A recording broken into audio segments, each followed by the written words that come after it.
Hey everyone, welcome back to Taking a Break with a Book.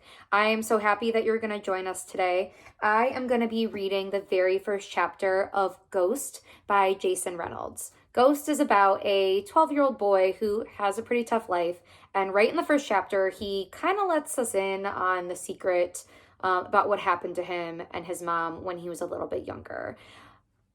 I hope you can follow for all the chapters throughout the book, but listen to this one, see if you get hooked. Let's get started. Okay, this is Ghost, Chapter 1. Chapter 1, World Records. Check this out. This dude, named Andrew Dahl, holds the world record for blowing up the most balloons. With his nose. Yeah, that's true. Not sure how he found out that was some kind of special talent, and I can't even imagine how much snot would be in those balloons, but hey, it's a thing, and Andrew's the best at it.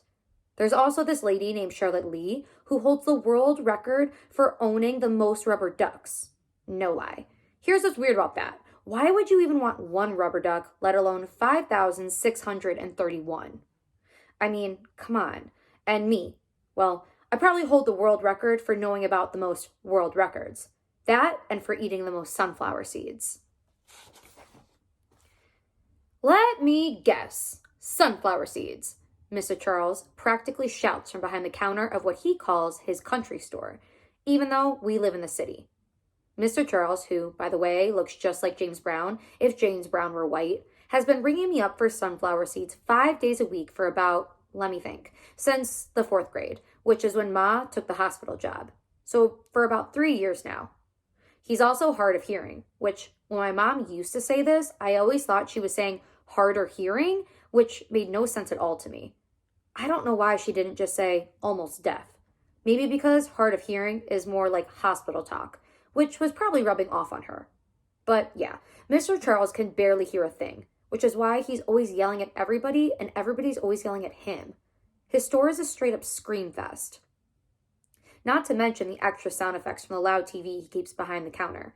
Cowboy movies on repeat. Mr. Charles is also the guy who gave me this book, Guinness World Records, which is where I found out about Andrew Dahl and Charlotte Lee. He tells me I can set a world record one day. A real record. Be one of the world's greatest somethings. Maybe, but if I know one thing, Mr. Charles has to hold the record for saying, let me guess, sunflower seeds, because he says that every single time I come in, which means I probably already hold the record for responding loudly the exact same way. Let me guess, $1. That's my comeback. Said it a gazillion times. Then I slap a buck in the palm of his wrinkly hand and he puts the bag of seeds in mine. After that, I continue on my slow motion journey, pausing again only when I get to the bus stop. But this bus stop ain't just any bus stop. It's the one that's directly across the street from the gym.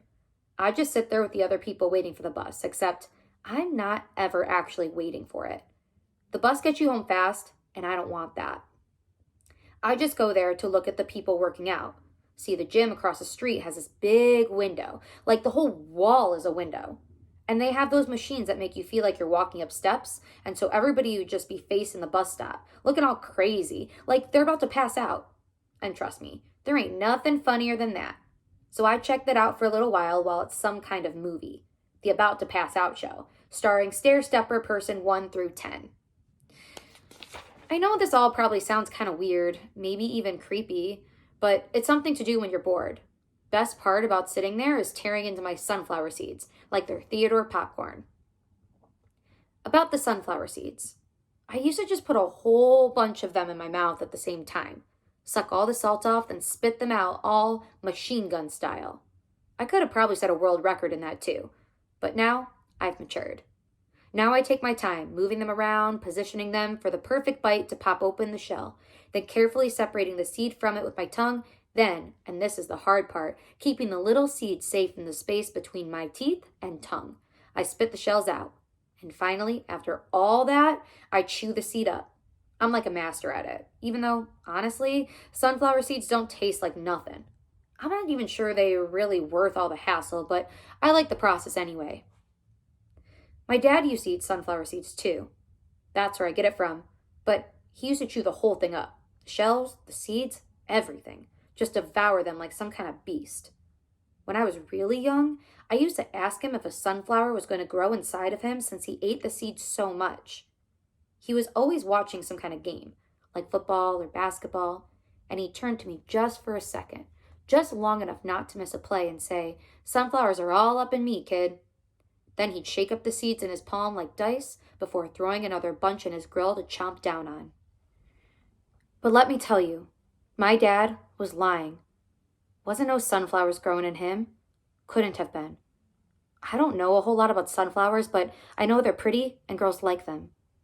And I know the word sunflower is made up of two good words, and that man ain't got two good words in him, or anything that any girl would like, because girls don't like when men try to shoot them and their son. And that's the kind of man he was. It was 3 years ago when my dad lost it, when the liquor made him meaner than he'd ever been. Every other night he would become a different person, like he'd morph into someone crazy, but this one night my mother decided to finally fight back. This one night, everything went worse.